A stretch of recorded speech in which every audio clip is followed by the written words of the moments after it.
পাঁচ ব্যাংকের আমানতে হেয়ারকাট নয়, সুদ সহ টাকা ফেরতের আশ্বাস।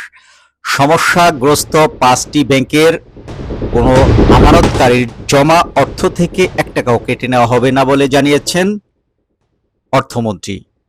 বরং সব আমানতকারী সুদ সহ তাদের অর্থ ফেরত পাবেন বলে আশ্বাস দিয়েছেন তিনি। এই সুখবরটি আজ সংসদে দিয়েছেন অর্থমন্ত্রী। তিনি জানান, ব্যাংক খাতে স্থিতিশীলতা ফিরিয়ে আনতে 5টি ইসলামী ব্যাংককে একীভূত করে সম্মিলিত ইসলামী ব্যাংক পিএলসি গঠন করা হয়েছে এবং আমানতকারীদের স্বার্থ সুরক্ষায় সরকার প্রয়োজনীয় সব ব্যবস্থা নিয়েছে। বুধবার জাতীয় সংসদে 71 বিধিতে উত্থাপিত জরুরি জনগুরুত্বপূর্ণ নোটিফিকেশনের জবাবে অর্থমন্ত্রী একথা বলেন। অর্থাৎ জনগুরুত্বপূর্ণ যে নোটিশ দেয় এমপিরা, সেই নোটিশের জবাবে অর্থমন্ত্রী একথা বলেছেন। সংরক্ষিত নারী আসনের সংসদ সদস্য রেহানা আক্তার রানু নোটিশটি উত্থাপন করেন। অর্থমন্ত্রী বলেন, ব্যাংক খাতের সংকট মোকাবেলায় সরকার ব্যাংক রেজুলেশন আইন 2026 কার্যকর করেছে। এই আইনের আওতায় এক্সিম ব্যাংক, ফার্স্ট সিকিউরিটি ইসলামী ব্যাংক, গ্লোবাল ইসলামী ব্যাংক, সোশ্যাল ইসলামী ব্যাংক ও ইউনিয়ন ব্যাংকে একীভূত করে সম্মিলিত ইসলামী ব্যাংক পিএলসি গঠন করা হয়েছে। গ্রাহকদের উদ্দেশ্যে অর্থমন্ত্রী বলেন, আমি আমানতকারীদের আশ্বস্ত করতে চাই তাদের জমা অর্থ সুদ সহ পরিশোধ করা হবে। তাই আমানতের কোনো অংশ কেটে নেওয়া বা হেয়ার কাট করার প্রশ্নই ওঠে না। তবে তিনি স্বীকার করেন, ব্যাংকগুলো বর্তমানে লোকসানে থাকায় পুরো পুনর্গঠন ও অর্থ পরিশোধের প্রক্রিয়া সম্পন্ন করতে কিছুটা সময় লাগতে পারে। আমানতকারীদের সুরক্ষা আরও জোরদার করতে সরকার আমানত সুরক্ষা আইন এর আওতায় সুরক্ষার সীমা 1 লাখ টাকা থেকে বাড়িয়ে 2 লাখ টাকা করেছেন বলেও জানান অর্থমন্ত্রী। তিনি বলেন, ব্যাংক খাতে সংগঠিত অনিয়ম, জালিয়াতি ও অর্থ আত্মসাতের ঘটনা উদ্ঘাটনে বিশেষ ফরেনসিক অডিট চলছে।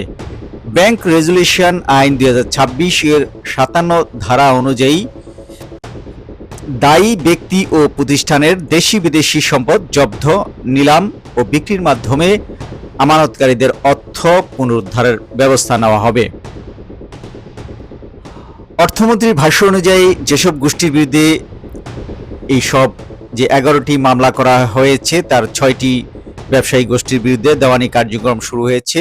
সেগুলো হলো S Alam, Beximco, Sikdar group, Nassa group, Orient group এবং সাবেক ভূমিমন্ত্রী সাইফুজ্জামান চৌধুরীর ব্যবসায়ী গ্রুপ।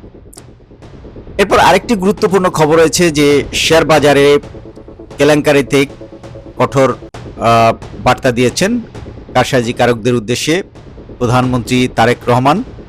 শেয়ার বাজারে কারসাজি ও অনিয়মের মাধ্যমে হাজার হাজার বিনিয়োগকারীকে ক্ষতিগ্রস্ত করার জন্য দায়ীদের চিহ্নিত করে কঠোর আইনানুগ ব্যবস্থা নেওয়া হবে বলে জানিয়েছেন প্রধানমন্ত্রী তারেক রহমান।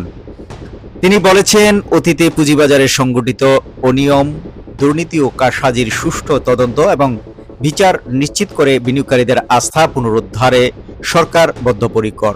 বুধবার জাতীয় সংসদের বাজেট অধিবেশনে খুলনা 4 আসনের সংসদ সদস্য এস.কে. আজিজুল বারীর এক লিখিত প্রশ্নের জবাবে প্রধানমন্ত্রী একথা বলেন। স্পিকার হাফিজ উদ্দিন আহমেদ বীর বিক্রমের সভাপতিত্বে প্রশ্নোত্তর পর্বে প্রধানমন্ত্রীর উত্তর টেবিলে উপস্থাপন করা হয়।